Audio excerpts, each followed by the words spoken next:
Kaya ora. So eto nga, bumabiyahe nga kami dahil pupunta kami ng bagong bukas na mall dito sa may malapit sa airport. Yung tinatawag nilang Manawag Bay. Kung manggagaling ka sa south, dito ka manggagaling sa may Puhinoy Road.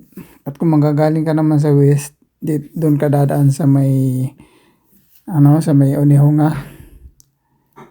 So bali yan ang daan mo papuntang airport. Dahil ito nga mas malapit nga ito sa airport. Ito yung mismong daanan papuntang airport. Ito yung Puhinoy Road. So kakanan ka lang dito. Ito yung dating roundabout dito sa unang pagliko sa galing ka sa Puhinoy Road. So ito didiretsuhin mo lang ito ng konti, may roundabout uli dyan. So bali didiretsuhin mo yung itong kakanan ka uli dito sa roundabout. Third exit ka. Pagkatapos ayan yung mga 100 meters lang, 100 to 200 meters, bali naandyan na yung entrance. Kung matatanaw nyo, naandun sa kanan, sa pinakang kanan mismo, andyan na yung mall. So ito nga yung sinasabi nilang malaking mall na binuksan dito. Pero mas malaki yung nasa, kung di ako nagkakamali, mas malaki yung nasa Sylvia Park. So andito na nga kami, bali ito yung pinakang main entrance ito. Kakanan ka. Ayan, pakanan siya. So, ayan, pag napapansin nyo, bagong-bago, pati yung kalsada, bagong-bagong bukas. Bali, meron ditong pinakang entrance at mapapansin nyo kung gaano lang kasikip yung daan. Parang, para hindi ka pwede mag-overtake dito. At ito na nga, dito kakaliwa tayo. Ito mismo yung papunta dito sa parkingan. Ngayon, kung mapapansin nyo itong daan na 'to, siguro balang araw magkakaroon ng bayad itong parkingan na 'to dahil meron siyang ayan, may gate siya. Yung pinakang boom na ayan, at ito na nga, malawak naman yung parking area. Ito talaga siguro hinanda na 'to. Siguro pagdating ng Pasko, ng Christmas, siguradong mapupuno 'to. Dahil ngayon, wala pang Christmas, puno na. At ito na nga kami, papasukin na nga natin 'to. Ito yung pinakang entrance niya. Bali, dalawang entrance ito.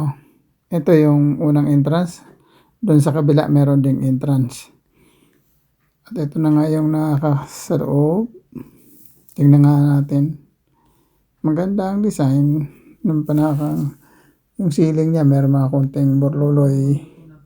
Pagkatapos, ayan, medyo, andito, at talagang shopping mo lang talaga to. Ayan, makikita nyo yung design ng kanyang ceiling. Marami pang mga, na hindi pa nabubuksan. Maraming mga tindahan na hindi pa na occupy. Mga bakante pa. Tapos ito nga yung kahabaan niya, parang pinakang dulo na. So ito yung part nung may malapit sa may second entrance. Ito yung kanan na to. Ayan, kung mapapansin nyo sa kanan. At ito naman yung paikot na dahil dulo na nga ito.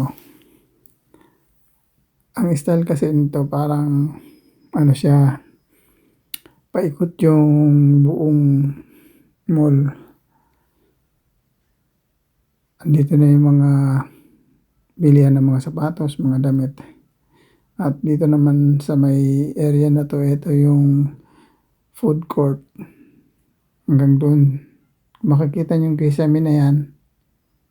Dahil paikot nga ito. Ang forma ng kisame na yan ng mga square.